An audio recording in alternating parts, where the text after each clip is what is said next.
ಧರ್ಮಸ್ಥಳಕ್ಕೆ ಸಂಬಂಧಪಟ್ಟ ಹಾಗೆ ಈ ಸರ್ಕಾರ ನಡ್ಕೊಂಡಂಥ ರೀತಿ ಏನಿದೆ ನಿಜಕ್ಕೂ ಈ ಸರ್ಕಾರಕ್ಕೆ ಮುಂದಿನ ದಿನಗಳು ಮಂಜುನಾಥ ಸ್ವಾಮಿಯ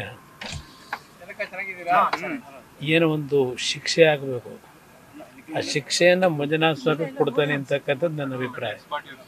ಇದು ಸುಲಭವಾದಂಥ ಒಂದು ಈ ಸರ್ಕಾರದ ನಡವಳಿಕೆ ಏನಿದೆ ಇದರಲ್ಲಿ ಪ್ರಾರಂಭಿಕ ಹಂತದಲ್ಲಿ ಯಾವ ರೀತಿ ನಡ್ಕೊಂಡಿದ್ದಾರೆ. ನಾನು ಧರ್ಮ ಬೆರೆಸ್ಲಿಕ್ಕೆ ಹೋಗೋದಿಲ್ಲ, ಆದರೆ ಈ ಸರ್ಕಾರ ನಡ್ಕೊಂಡಂಥ ರೀತಿ ಆ ಒಂದು ಕ್ಷೇತ್ರಕ್ಕೆ ಒಂದು ಅವಮಾನ ಅನುಮಾನಗಳಾಗ್ತಕ್ಕಂಥ ರೀತಿಯಲ್ಲಿ ಈ ಸರ್ಕಾರ SIT ಹೆಸರಿನಲ್ಲಿ ಈ ಒಂದು ತನಿಖೆಯ ಒಂದು ನಾಟಕ ಏನಾಡಿದ್ರು. ಇದಕ್ಕೆ ಪ್ರಾರಂಭಿಕ ಹಂತದಲ್ಲಿ ಸರ್ಕಾರದ ಮುಂದೆ ಒಂದು ಕಂಪ್ಲೇಂಟ್ ಕೊಟ್ಟವರು ಯಾರು? ಸರ್ಕಾರದ ಮುಂದೆ ಕಂಪ್ಲೇಂಟ್ ಕೊಟ್ಟಂಥವರು ದ್ವಾರಕಾನ ಅಂತಕ್ಕಂಥ ಏನು ವ್ಯಕ್ತಿ ಇದ್ದಾರೆ. ಅವರು ಮೊದಲು ಕೊಟ್ಟಂಥ ಕಂಪ್ಲೇಂಟು ಮುಖ್ಯಮಂತ್ರಿಗಳಿಗೆ. ಮುಖ್ಯಮಂತ್ರಿಗಳು ಆ ಕಂಪ್ಲೇಂಟ್ನ ವಿಷಯದಲ್ಲಿ ಭಾಳ ತಕ್ಷಣ ಕ್ರಮ ತೆಗೆದುಕೊಳ್ಳತಕ್ಕಂಥ ವಾತಾವರಣ ನಿರ್ಮಾಣ ಮಾಡ್ಕೊಂಡ್ರು. ಇದರಲ್ಲಿ ಹಲವಾರು ರೀತಿಯಲ್ಲಿ ಎಡಪಂಥೀಯ ಅಂತ ಇದೇನೋ ಒಂದು ಶಕ್ತಿಗಳು ಅಂತಾರೆ. ಇದರಲ್ಲಿ ಏನೇನಿದೆ ಅನ್ನೋದು ಮುಂದಿನ ದಿನಗಳು ಗೊತ್ತಾಗುತ್ತೆ. ಸರ್, ದಸರಾ ಉದ್ಘಾಟನೆ ಒಂದಿಷ್ಟು ಗೊಂದಲಗಳು ಸರ್. ಈಗ ಬಾನು ಮುಷ್ತಾಕ್ ಅವರಿಗೆ ಬಿಜೆಪಿ ವಿರೋಧ ಮಾಡ್ತಿದ್ದಾರೆ, ಮತ್ತೆ DK ಶಿವಕುಮಾರ್ ಚಾಮುಂಡಿ ಬೆಟ್ಟ ಹಿಂದೂಗಳ ಆಸ್ತಿ ಅಲ್ಲ ಅಂತಾರೆ. ನೋಡಿ, ನಾನು ಯಾರು ತಾಯಿಯ ಒಂದು ಉತ್ಸವವನ್ನು ಮುಂದೆ ಒಂದು ದೊಡ್ಡ ಮಟ್ಟದಲ್ಲಿ ಸಂದೇಶ ಕೊಡಲಿಕ್ಕೆ ತಾಯಿಯ ಒಂದು ಮೆರವಣಿಗೆ ಮಾಡತಕ್ಕಂಥ ಒಂದು ಜವಾಬ್ದಾರಿಯನ್ನು ಕೊಟ್ಟಿದ್ದಾರೆ ಸರ್ಕಾರ. ಅದಕ್ಕೆ ನನ್ನ ತಕರಾರೇನಿಲ್ಲ. ನನ್ನ ತಕರಾರಂತೂ ಚಾಮುಂಡೇಶ್ವರಿ ಹಿಂದೂಗಳ ಆಸ್ತಿ ಅಲ್ಲ.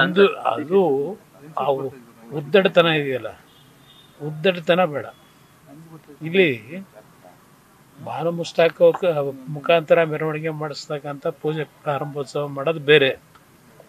ಇವರು ಹಿಂದೂ ದೇವಸ್ಥಾನಗಳು, ಧಾರ್ಮಿಕ ಸಂಸ್ಥೆಗಳು ಯಾರಪ್ಪನ ಆಸ್ತಿ ಅಲ್ಲ ಅಂತಕ್ಕಂಥದ್ದು ಅವ್ರು ಒದ್ದಾಡ್ತಾನೆ.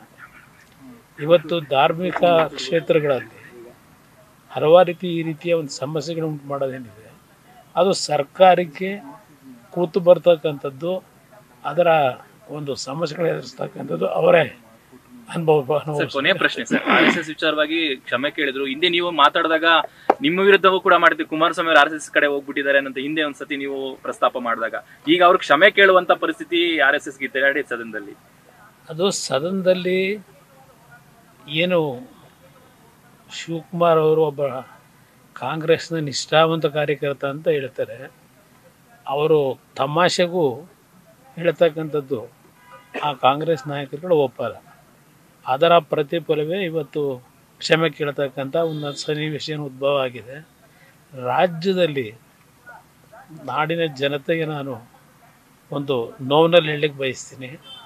ಇವತ್ತು ನಾಡಿನ ಸಮಸ್ಯೆಗಳನ್ನು ಬಗೆಹರಿಸ್ತಕ್ಕಂಥದ್ರ ಕಡೆ ಈ ಯಾರ ನಾಯಕತ್ವದಲ್ಲೂ ಇವತ್ತು ಕಷ್ಟ ಸುಖದಲ್ಲಿ ಇಲ್ಲ. ಇವತ್ತು ಮಳೆಗಾಲದಲ್ಲಿ ಆಗಿರತಕ್ಕಂಥ ಅನಾಹುತಗಳು, ಬೇರೆ ಬೇರೆಯ ಒಂದು ಸಮಸ್ಯೆಗಳು ಏನಿದ್ದಾವೆ ಅದೆಲ್ಲವನ್ನು ನೋಡಿದಾಗ ಈ ನಾಯಕರುಗಳಿಗೆ ಇವತ್ತು ಈ ಸರ್ಕಾರ ಬಂದ ನಂತರ 2ನೇ ವರ್ಷವನ್ನು ಮುಗಿಸಿದ್ದಾರೆ. ಅವರುಗಳಿಗೆ ಅವರವರ ಪಕ್ಷದಲ್ಲಿ ಯಾರಿಗೆ ಸ್ಥಾನಮಾನಗಳನ್ನ ಪಡಿಬೇಕು ಅನ್ನೋದೇ ಪ್ರಾರಂಭಿಕವಾಗಿ ಪ್ರಮುಖವಾಗಿರ್ತಕ್ಕಂಥ ಅವರ ಒಂದು ನಡವಳಿಕೆಗಳನ್ನು ಕೊಡಲ್ಲ ಅಂತ ಭಯ ಬಿದ್ದು ನಾನು ಭಯ ಬಿದ್ದರು ಏನಕ್ಕೆ ಕೊಟ್ಟರು ಗೊತ್ತಿಲ್ಲ. ಅದು ಏನೋ ಕೊಟ್ಟು ಒಂದು ಸಮಜಾಯಿಷಿ ಅವರ ನಾಯಕರುಗಳನ್ನು ಇವತ್ತು ಈ ಒಂದು ಸಮಸ್ಯೆಯಿಂದ ಪಾರಾಗ್ತಕ್ಕಂಥದ್ದಕ್ಕೆ ನಾಯಕರುಗಳ ಅಸಮಾಧಾನವನ್ನು ಸರಿಪಡಿಸ್ಕೊಳ್ಳಿಕ್ಕೆ ಹೊರಟಿದ್ದಾರೆ. ಅದು ಅವ್ರಿಗೆ ಸೇರ್ಕೊಂಡಿದ್ದು. ನಾನು ಅದ್ರ ಬಗ್ಗೆನೂ ಚರ್ಚೆ ಮಾಡಲ್ಲ. ಆದರೆ ಇವತ್ತು ನಾನು ಭಾಳ ಸ್ಪಷ್ಟವಾಗಿ ಹೇಳ್ತಕ್ಕಂಥದ್ದು, ನಾಡಿನ ಜನತೆಯ ಕಷ್ಟ ಸುಖ ನೋಡಿ. ಇವತ್ತು ಅದು ಬಿಟ್ಟು ಇಂಥ ಒಂದು ವಿಷಯಗಳಿಗೆ ಹೆಚ್ಚಿನ ಪ್ರಾಮುಖ್ಯತೆ ಕೊಟ್ಟು ನಾಡಿನ ಒಂದು ಗೌರವವನ್ನು ಹಾಳು ಮಾಡೋದು. Thank you sir. Thank you so much sir. News first, ನಿರ್ಭೀತಿಯಿಂದ ನಿಮ್ಮ ಪರವಾಗಿ.